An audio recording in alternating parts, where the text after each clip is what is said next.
Welcome to today's complimentary webinar, Strategic Storytelling and Learning, Constructing and Engaging Stories to Educate and Inspire, brought to you by Kineo Pacific. Thank you for attending. We will be commencing shortly.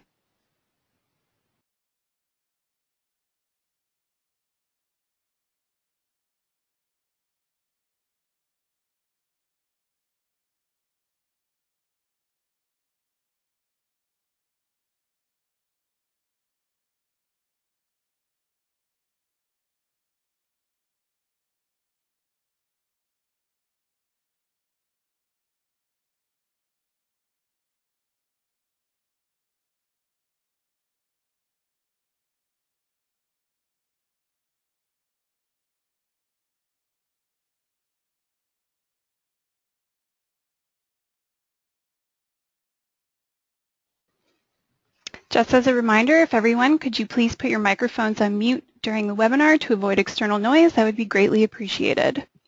We will be commencing shortly.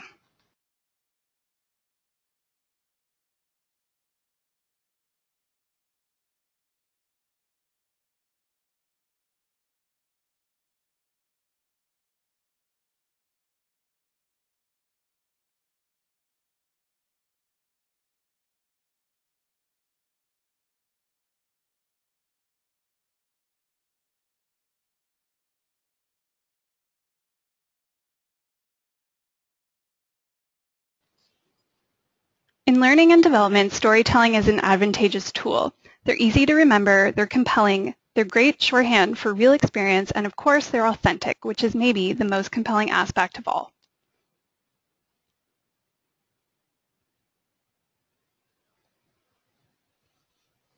Your presenter today is Souraya Khoury, who heads up the Australian Learning Division for Kineo Pacific and has over 15 years of experience in designing, developing, and delivering learning programs across a broad range of industries. Throughout this webinar, Souraya will be sharing insights and tips on strategic storytelling and how this powerful tool has the ability not only to educate and inspire, but to retain and even entertain your learners. You'll have the ability to ask questions during the webinar, which Souraya will answer in the allocated Q&A slot. At the conclusion of today's webinar, we'll be emailing you with the webinar recording and slide deck, and we'll share with you a number of ways you can connect with Kineo to receive the latest L&D news, tips, and updates.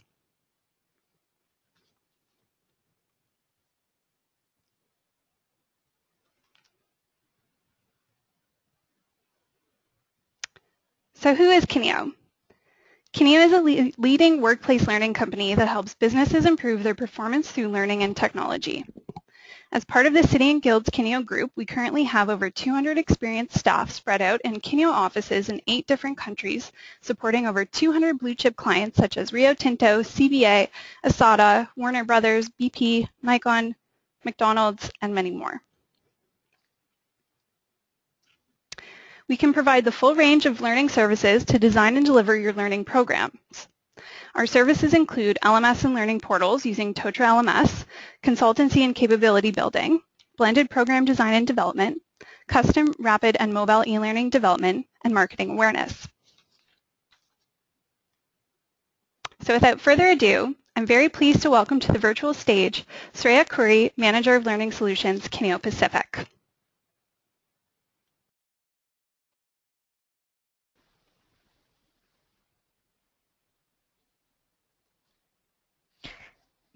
Thanks, Georgia, and a warm welcome to everybody who's attending with us today. You should be able to see what's on my screen now, so we'll make a start. As you can see, we're focusing on 4 main elements of storytelling today. We'll first of all start off by finding out a little bit more about how you use storytelling currently, and if you do use storytelling currently.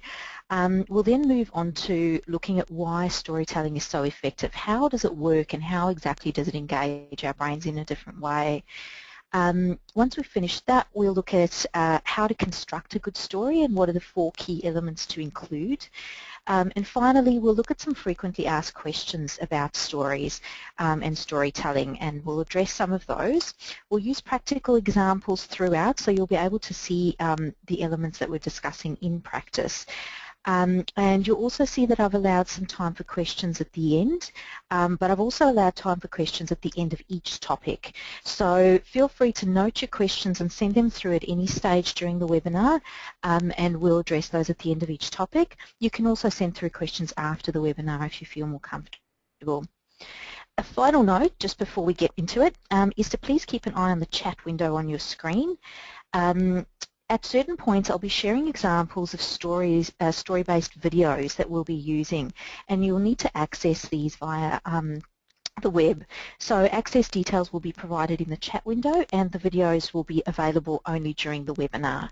So keep an eye on that, and I'll alert you to when those details become available. Okay, so we'll start off with a little bit about you. And I'm going to ask a couple of questions just to start us off, which I'd like you to answer just using the technology provided. So the first one is, do you currently use storytelling in your learning? And I'll give you about 30 seconds to submit your answers, and then we'll show the results on screen. So I'm launching that poll now. You should be able to see it appear on your screen.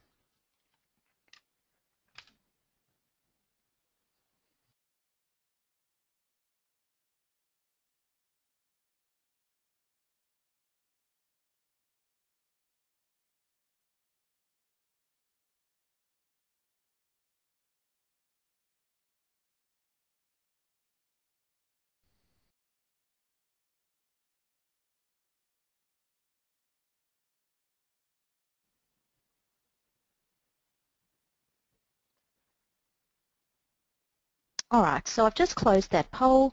I think most of you managed to get in on time, so you should see the results appearing on your screen shortly. Bear with me a moment. I will, in the meanwhile, just share the results with you that I can see.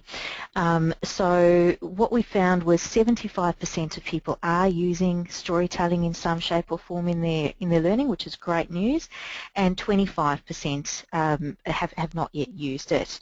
So we'll move on to the next question, which is just a follow-up. And so for those who don't use storytelling at all, or who use it but quite minimally, could you perhaps let us know why you don't use it, or don't use it as much as you'd like? You'll see the question is on the slide in front of you, and I'm just about to launch the poll with that question in it for you. So select your answer from the options provided, and you should be able to do that now. Again, I'll allow about 30 seconds to get the answers in.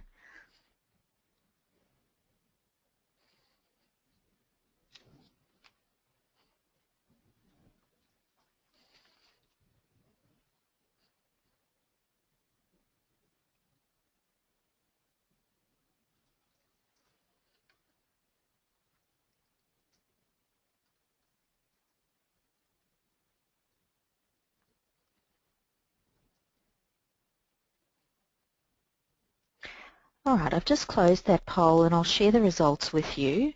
So 46% of respondents have indicated that the major issue is number 2, not being sure how to construct a story. Second to that is just not having had the opportunity yet. And after that is not being sure when to use it. So a significant part of this webinar will focus on how to construct a story, and those 4 elements that are key to creating a really effective story. So hopefully that will assist with you being able to use stories more frequently and more confidently. Okay, so we'll move on to just a short, I suppose, a short little section talking about the advance of storytelling and why it's become more popular. We've got a pretty high turnout for this webinar today, and there was generally a lot of interest around it. So we're definitely picking up based on that and based on discussions with clients in general. There's a renewed interest in storytelling in the marketplace, especially in digital storytelling. And one of the ways that I sort of started preparing for this webinar to confirm whether this was the case was to use Google Trends. So as you may already know, Google Trends is a really great tool to assess the popularity of something based on how many searches for a particular term have been completed over time. So the term I used in my analysis is digital storytelling, and as you can see from the image on your screen, Australia is right up there in terms of how many people are accessing information on this topic. Interestingly, in recent years, overall searches for this term have also increased 5,000 fold according to Google Trends. So it was just too big to even graph correctly, which is why I haven't provided that in a graphical format. So why the renewed interest? What's changed? It's a very interesting point raised by Jonas Sachs in his insightful book called Winning the Story Wars. He makes quite a compelling observation that with the emergence of social media, humans are going back to our storytelling roots. So what he says is that we're just coming out of something which he calls the broadcast age, where digital communications were really one-to-many, one person relaying to many others, and ideas were closely owned by their creator. So storytelling took a back seat. But as this era ends with the emergence of community-oriented social media driven by smartphone and other technological advances, storytelling is making a comeback. So this is one of the reasons why storytelling is becoming a lot more popular again. Let's take a look at why it actually works in the first place.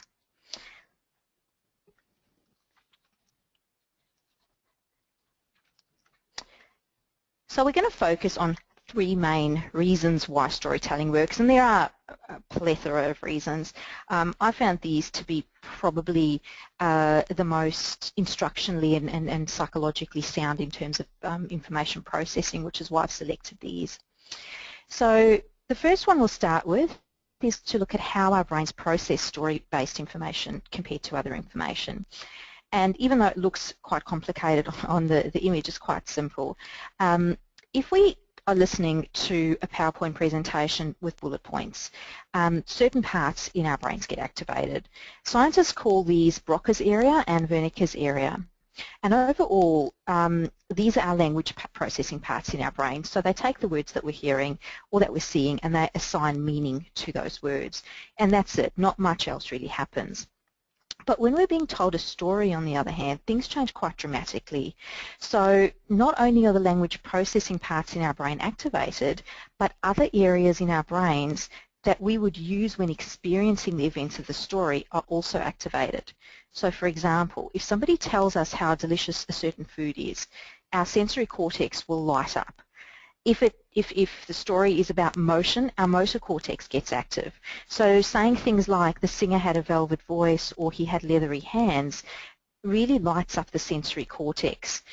And this was found in a study where brains of participants were actually scanned as they read sentences that I've just mentioned. So a story can put your whole brain to work, which is one of the reasons that it works so well, but that's not the only reason. Whenever we hear a story, we want to relate it to one of our existing experiences. That's why metaphors work so well with us. While we're busy searching for a similar experience in our brains, we activate a part of our brains called the insula, which helps us to relate that same experience to another experience we've had involving pain, joy, or disgust, etc. And that engages us and serves to embed the content into our existing knowledge structures, and that facilitates longer-term recall of content. So this is why we're up to 20 times more likely to remember something if it was part of a story than if it wasn't. And that statistic is also based on empirical research carried out by Peg Newhouser. It's pretty interesting stuff, you know, although it might not be for everyone. But so let's take a look at this in practice and make it a little bit more real. So coming up on your screen shortly, you'll see an example of a character-based learning piece that we designed for Medibank. So Medibank launched a suite of completely revamped product offerings, and they approached us to help communicate the ins and outs of this product and which customers were matched with each product to their largely Gen Y audience. We collaborated and we decided to go with a character-driven approach. So we created a facilitator character called Dave and 6 other illustrated characters. They were built on market research, customer research and client consultation, and they represented examples of target customers for the range of products. So within the module, Dave introduces the character stories one by one and the correlating product knowledge training for an appropriate product using RSA style animation, as you can see in that little image, to paint a rich picture of the audience. So you can access a couple of these videos online now, and if you keep an eye on your chat window, you should see that there's a few links that have gone up. There's 4 videos in total, but you don't have to look at all of them. You can select the link, and the password to access those is storytelling. So we'll just, that's also in the chat window at the top. I'd suggest you only need to look at the first maybe 15 or 20 seconds of each video in order to get a feel for the characters, and I'll give you some time to do that now. So please raise your hand once you've finished, and once we have a significant number of hands raised, we'll move on.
A couple of people are mentioning that the password is not working. So just to confirm, it's storytelling with a capital S.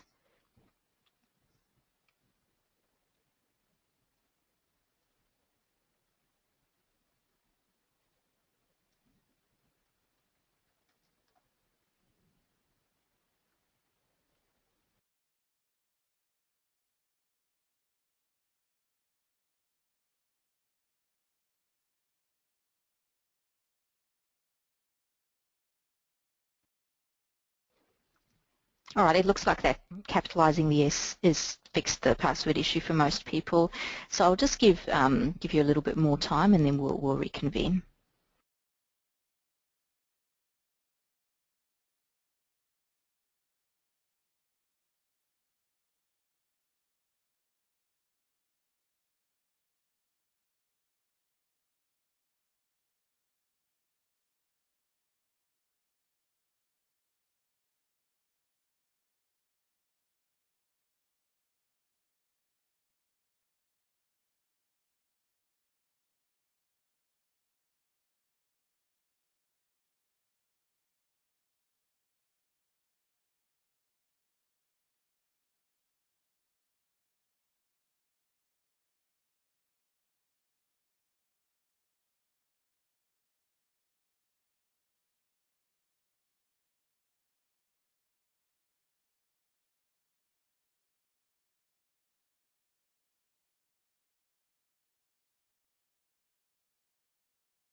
All right, I might move on.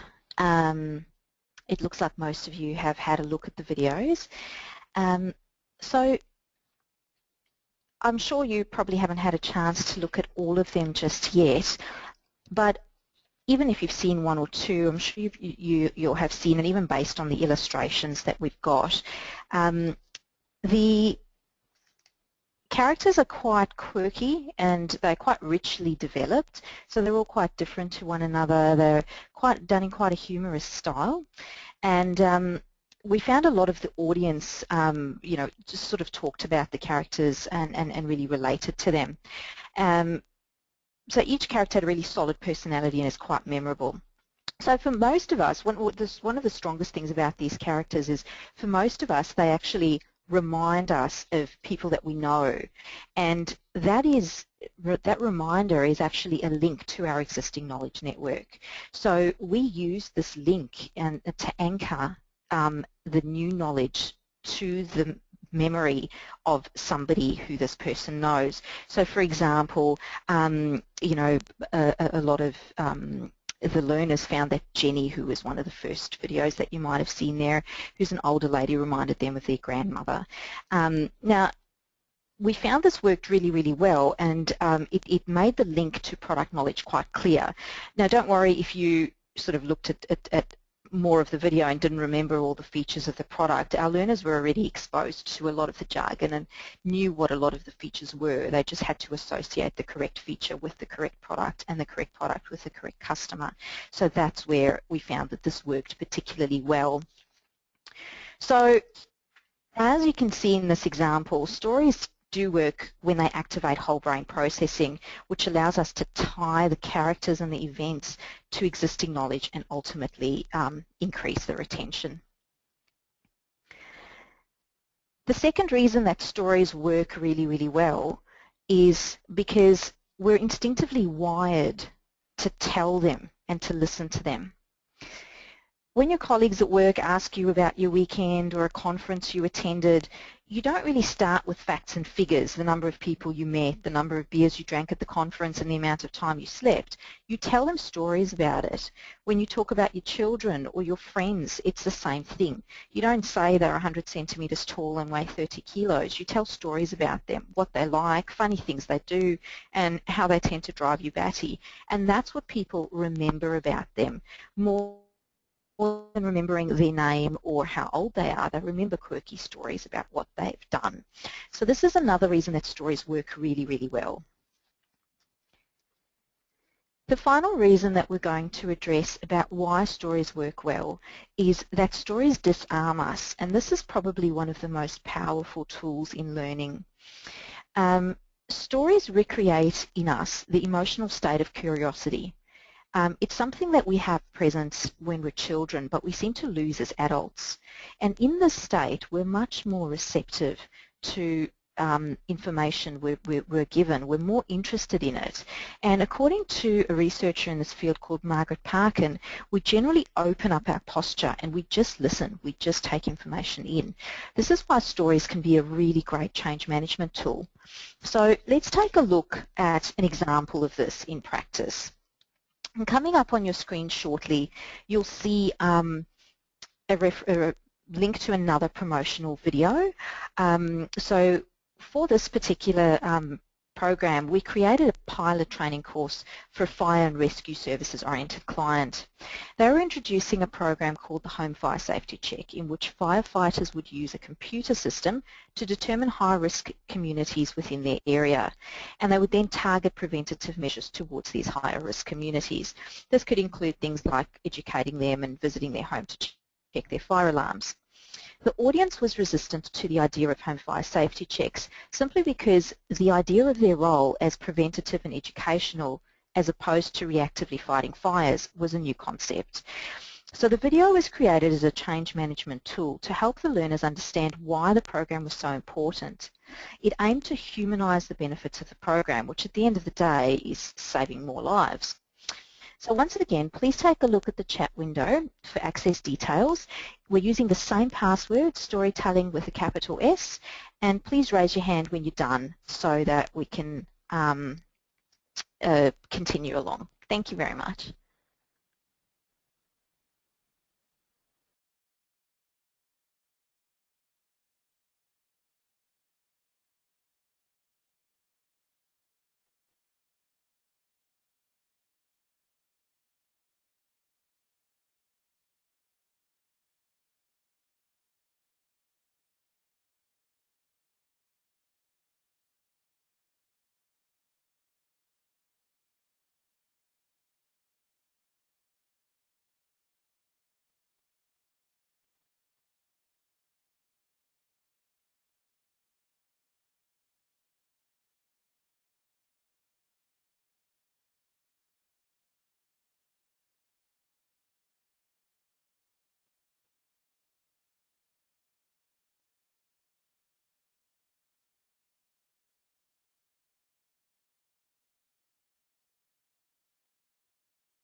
All right, so we're back online. I can see a lot of people have raised their hands.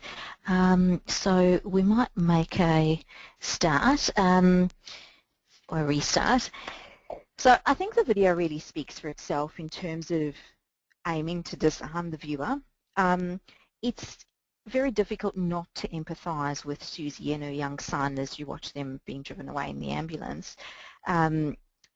But we move on quickly from that and get into the details of the program itself. We also focus a little bit on the firefighting characters so that the Lunar audience can actually relate to those characters and see themselves in the characters a little bit, and so identify with them and in that way become a little bit more engaged in the program. So we'll move on to a very quick poll, and we're coming up to some question time shortly, so we'll be able to answer some of the questions that you've asked about these videos. So to start off with, I'm wondering if a significant number of you indicated that you have used storytelling in learning before. It was about 75%. So I'm curious as to whether you've used it as a change management tool. So again, I'll just open up a poll, and if you can just indicate yes or no on the poll, then I'll be able to share those answers with you. So I'm launching that now, and as before, I'll give you about 30 seconds before I close that poll.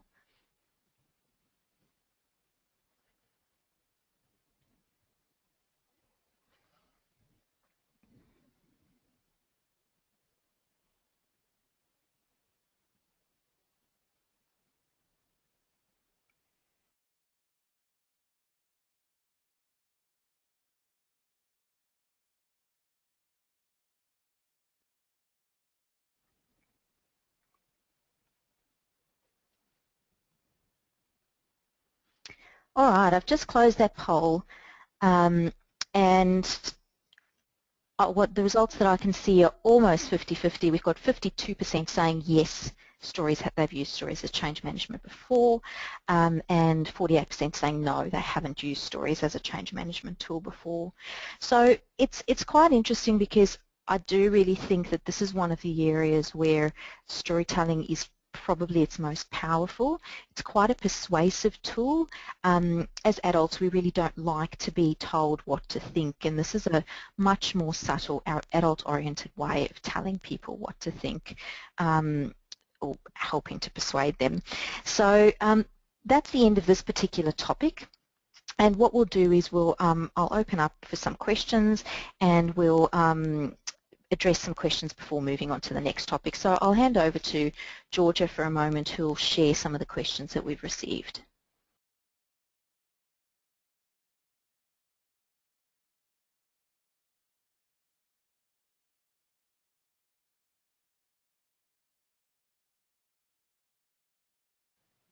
All right, Suraya, we have one question.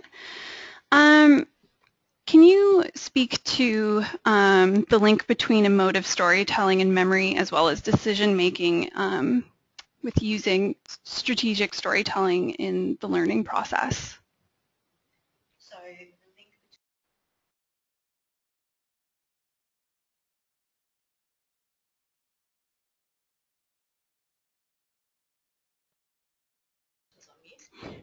Sorry, I just realised I was on mute.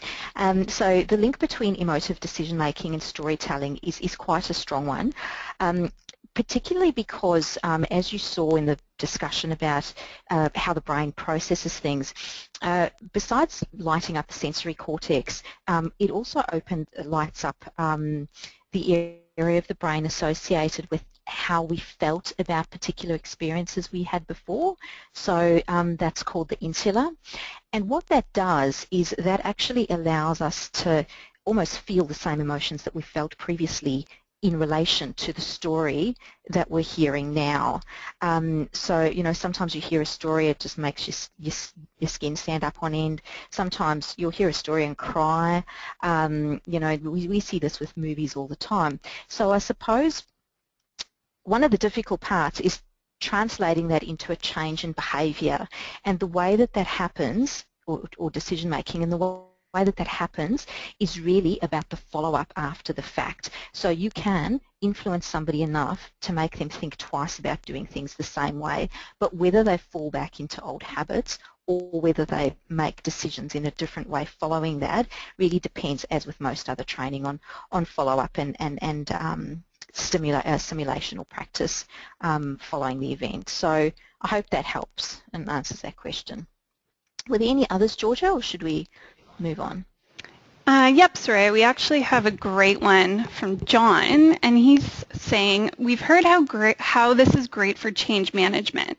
What about something more dry like compliance? That's a great question, John, and that's actually something that we do quite a lot of. One of the examples you'll see coming up later on is a compliance piece about risk management for a bank, and it was highly successful. Surveys of the audience showed that they would all recommend it as learning to be completed by their peers. And the reason it was successful is because we strung a narrative through the program. You'll also see another example where we've actually created some characters who take on a superhero data defender sort of role in the learning to take the learner through how to comply with the data security processes and procedures. So you can definitely use this within compliance learning, and there'll be a couple of examples of that coming up where I think it'll be a bit clearer. Georgia, any other questions, or should we move on? We just have one more question from Christiane. I think she might have liked our videos that we posted earlier, and she just wanted to know what tools we use to animate our stories, or which tools you can recommend to animate. Okay, so we actually, those ones that you saw were animated by an animator. So we actually have a 2D animator who drew those by hand and animated them, I think, using Flash. We then converted those to video files. There are a number of tools that you can use for animation. For the RSA, which is the sketchy Medibank ones that we did, there is a tool called RSA Scribe, which you can use to create, you can basically load any sort of picture in it and it'll do a sketch version of that picture for you. So it's quite an affordable way to create animation if you don't have an animator on hand. Having said that, it definitely doesn't look quite as polished as the videos that you saw, but it will still have a powerful effect in terms of the actual storytelling itself. We'll also talk a little bit later about if you don't have multimedia access, if you don't have access to audio and video and animators and graphic designers, what you can do to still tell the story, and there are things that you can do which we'll come to in a little while. Okay, great. We'll move on to the next topic then. So thank you everyone for your questions and your participation so far. The next section I think is based on your results or your what you indicated in terms of why you don't use stories as much as perhaps you'd like is I think going to be, this section is going to be quite critical for all those people. So this is where we talk about how to construct a story. And you'll see as we go through this that there's only 4 key elements that you need to include. So it is actually a lot simpler than it may appear. And I'll start this section off by telling you a story. Now bear with me as we go through, because the story is based on a video from 1984, so a lot of the images that you see on your screen will be somewhat fuzzy, but that was the technology then, so there's not much we can do about it now. Okay, so here we go. On January 24th, 1984, Steve Jobs took to the stage at an Apple shareholders meeting. He was dressed in a double-breasted jacket and a bow tie. He kicked off the presentation with a quote by his favourite musician, Bob Dylan. And right out of the gate, the audience of more than 2,000 employees, shareholders, board members and reporters knew they were in store for something wildly different than the standard dry corporate update. Every great story has a hero and a villain, and a presentation should be no different. Steve Jobs introduced an enemy that the audience could hate, an antagonist who must meet its demise for civilization to flourish. In the 1984 show, IBM, conveniently nicknamed Big Blue, would play the role of the villain. Speaking at a slow pace, in a low-pitched and dramatic voice, Steve Jobs began. It's 1958. IBM passes up the chance to buy a fledgling company that had just invented a new technology called xerography. 2 years later, Xerox is born, and IBM has been kicking itself ever since. It's 10 years later, the late 60s. Digital Equipment and others invent the mini-computer. IBM dismisses the mini-computer as too small to do serious computing and unimportant to their business. DEC grows to become a multi-hundred-million-dollar corporation before IBM finally enters the mini-computer market. Jobs' voice grows louder and more dramatic. It's now 10 years later, in the late 70s. In 1977, Apple, a young fledgling company on the West Coast, invents the Apple II, the first personal computer we know today. IBM dismisses the personal computer as too small to do serious computing and unimportant to their business. After significant losses throughout the industry due to huge spends on R&D and marketing, Apple and IBM emerge as the industry's strongest competitors in personal computing. It's now 1984, Steve Jobs says, and it appears that IBM wants it all. In his speech, Apple is perceived to be the only hope to offer IBM a run for its money.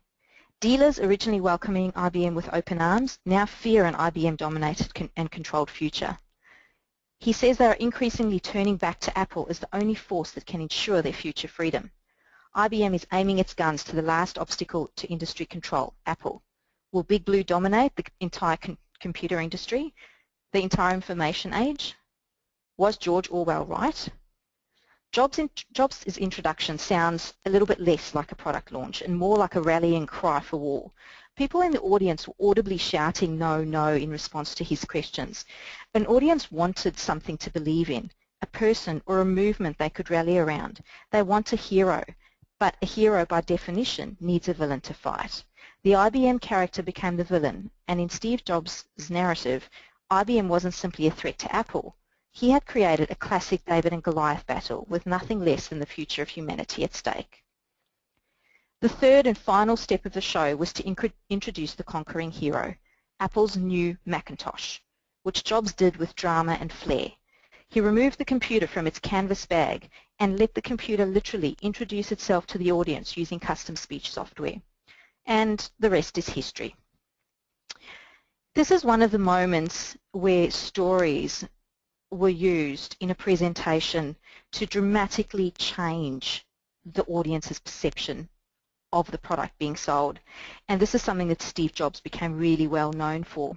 So let's deconstruct what he did a little more, and we'll extract the elements of constructing a good story from what you've just heard. So coming up on your screen shortly, you'll see the 4 elements to a great story. To start off with, I want to say that although these 4 elements are essential to a great story, they don't all need the same amount of emphasis. So you can spend some more time on one thing and less time on another thing in order to build your story. So as you can see, the first thing that is mentioned there is creating characters. So this is where Steve Jobs described IBM in great detail. He created quite a rich image of this arrogant, know-it-all, take control of the market organization who wasn't interested in the small guy and seemed to want to squash everyone else out. You'll also notice that when I relayed the story, I gave a lot of detail about Steve Jobs as a character. So I told you what he was wearing. That allowed you to actually visually recreate the scene in your mind. This allows the activation of that sensory cortex, as we discussed before, which activates the whole brain. So it's a really important part of the storytelling, and it's especially important if you don't have visuals to support it. Secondly, we saw that Jobs created conflict. He created conflict by pitting Apple against IBM. So put simply, if there's no conflict, there's no curiosity aroused in the audience, and there's generally no interest. What you'll find is the audience will generally lose interest after a little while and will start to drop away. The third element of a great story is action or resolution. So we've set the scene, we've got the characters, we've got the conflict, something needs to happen.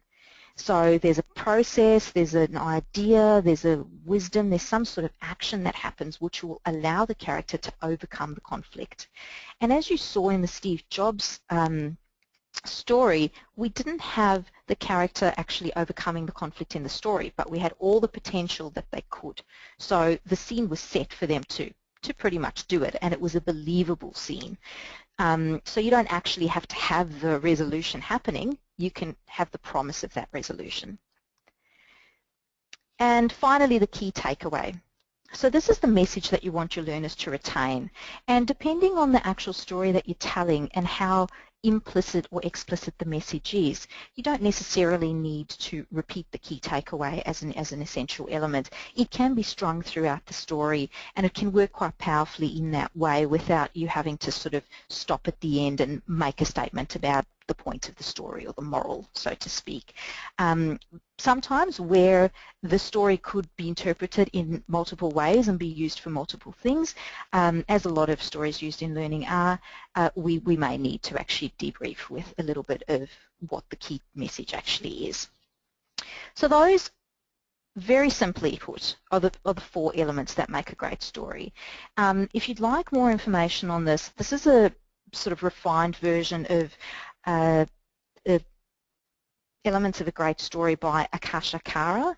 There's a book that Akasha's written called TED Talks and Storytelling Techniques, and he has probably about another 3 elements that he includes, but I've refined the list a little bit, and we'll provide some of these resources to you as part of the follow-up slide, so you'll be able to look at those if you want to.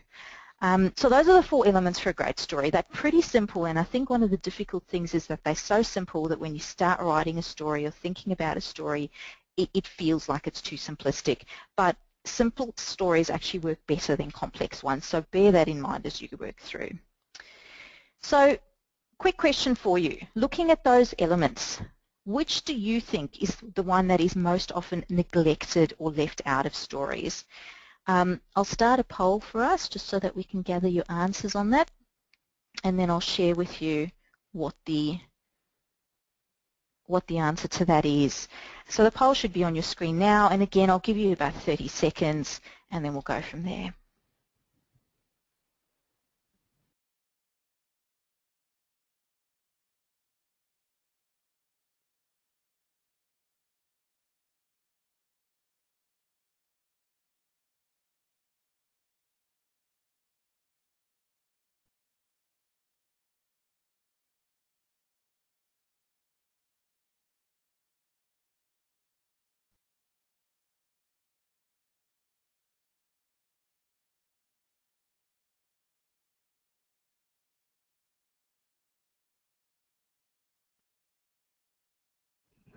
Okay, thank you for that. I'll just close the poll and give you the results. So most of you have said, 50% of you have said that conflict, so option number 2 there, is probably the one that is most often neglected, and that's absolutely right. So as I think I might have accidentally led on prior to asking the question, conflict is actually the one that most of the time people leave out. So they set up the characters, but they don't set up the conflict. So there's often just a character that doesn't have a villain associated or a difficult situation associated with it, etc. And this is something that is really quite essential. It doesn't need to be a huge part of the story, but it does need to be there. And as we work through a few more examples, I'll point out subtle ways to include that conflict. Okay, and then finally, one more question for you, and I think this might be the last one that we've got. Looking at constructing a story, and based on your response earlier saying that you don't feel as comfortable constructing a story, how confident would you feel using these 4 elements to construct a story? So I'll open up this poll if you can indicate your answer, and then we'll move on. Yeah, and this is the last one that we've got. So if you're getting sick of answering questions, only this one to go. Okay, that should appear on your screen right now, and again I'll give you 30 seconds.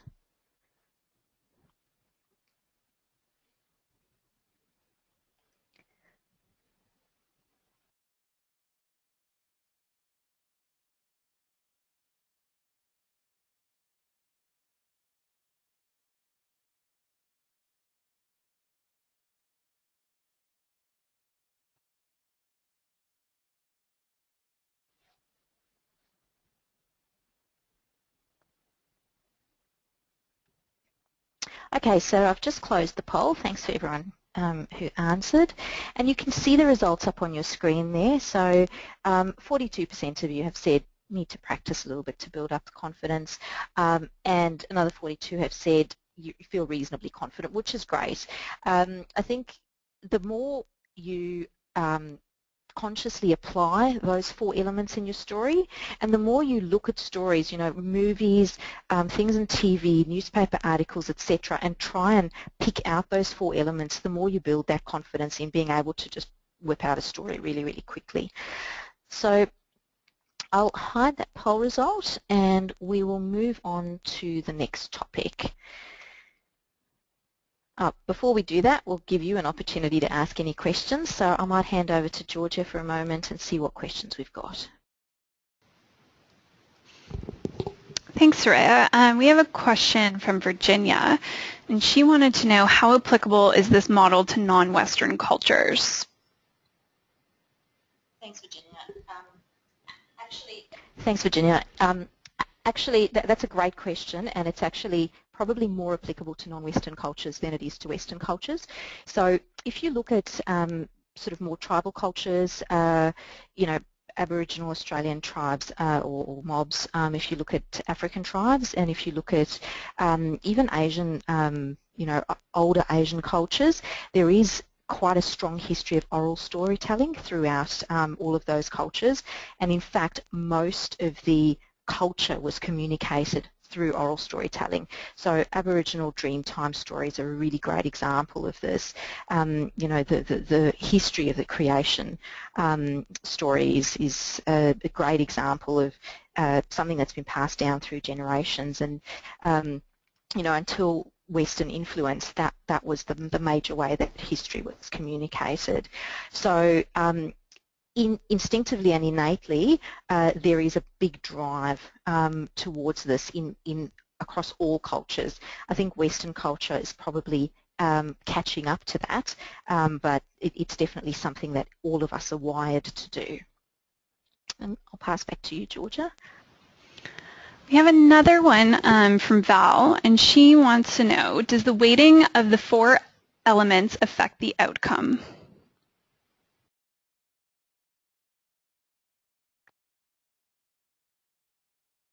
Val, that's a good question, and that's something that I've actually included in the FAQs. It does influence the outcome in terms of the subtlety of the story. So sometimes if you've got an audience that you feel may not appreciate overtly being told a story, sometimes people are resistant to the idea of a story, you may subtly string that story through, and so you may not give all of the elements of the story as much weight, and that will have a slightly different impact, but it will still have the benefits on learning and on retention and on engagement that we've mentioned before. So I'll, when I get to that question, I'll show you an example of how we've done that in a particular program, and hopefully that will help. Okay, fantastic. Thank you for those questions, and we'll move on to the last topic, which is the FAQs, and we'll go through these quite quickly. So can the learner be in the story, or does it have to be about somebody else? So putting the learner in the story is a great way to draw them into the story, and you'll see on your screen an example of how we've done this in the digital world with an induction program that we've created. So this was for an international travel organisation.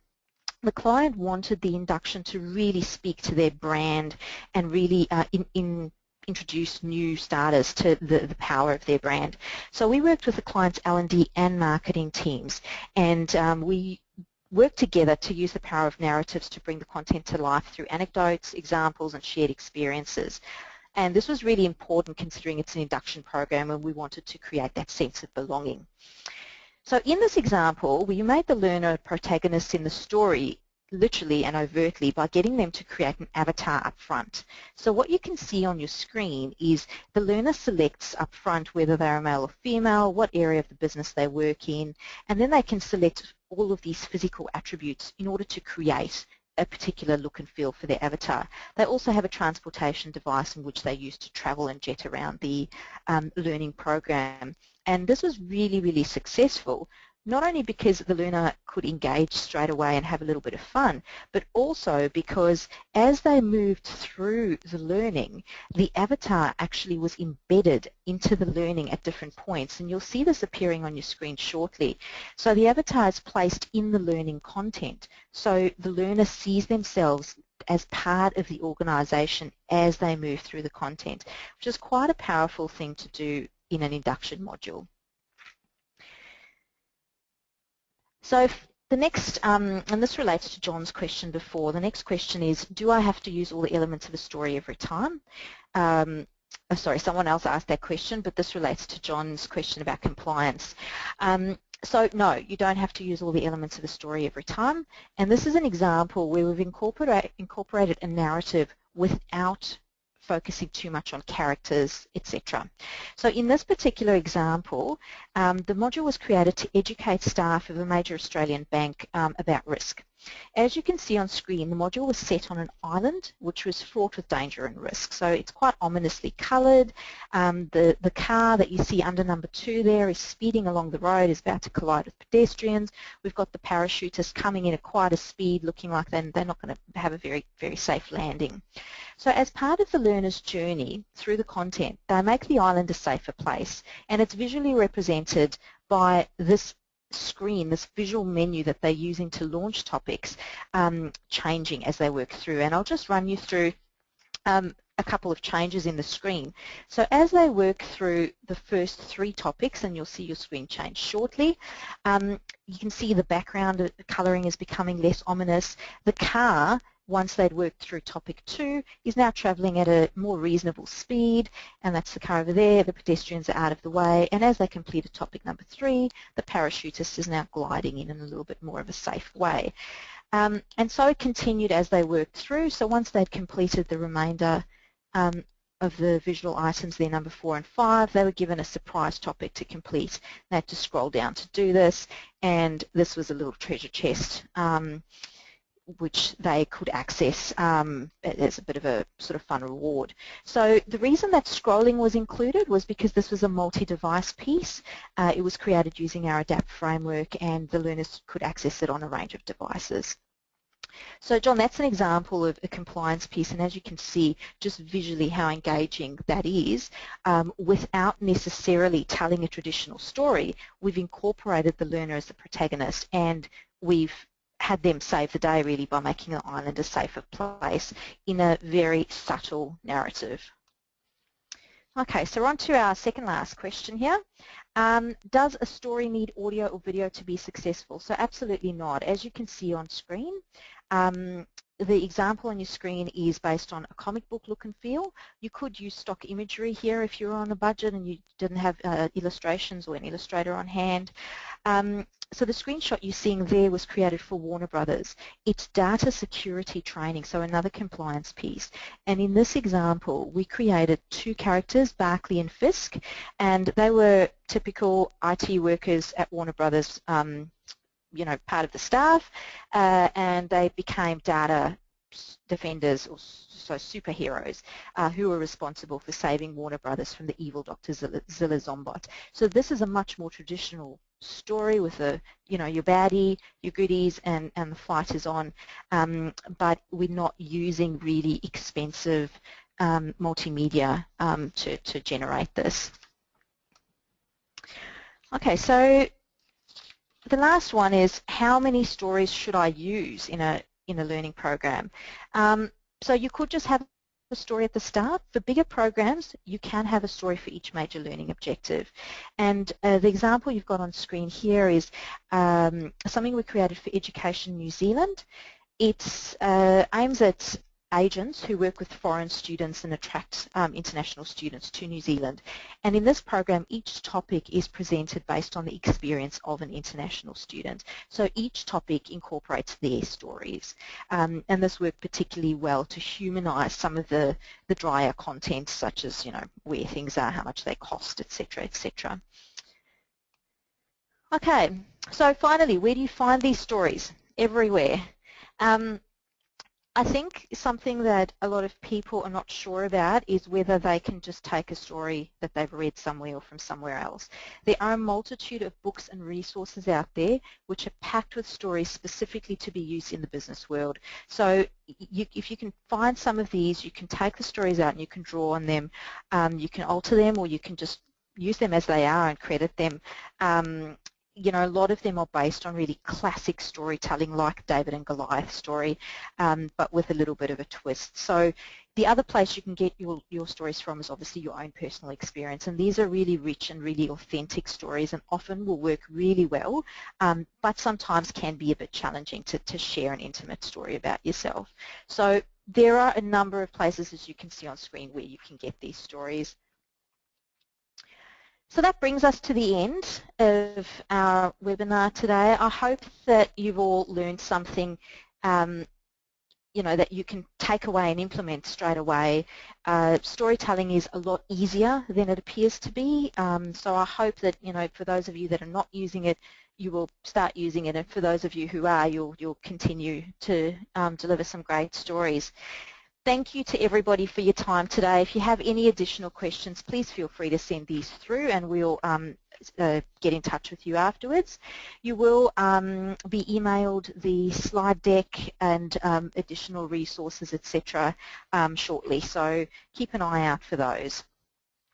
And again, thank you very much for your attendance. I hope you all have a wonderful day.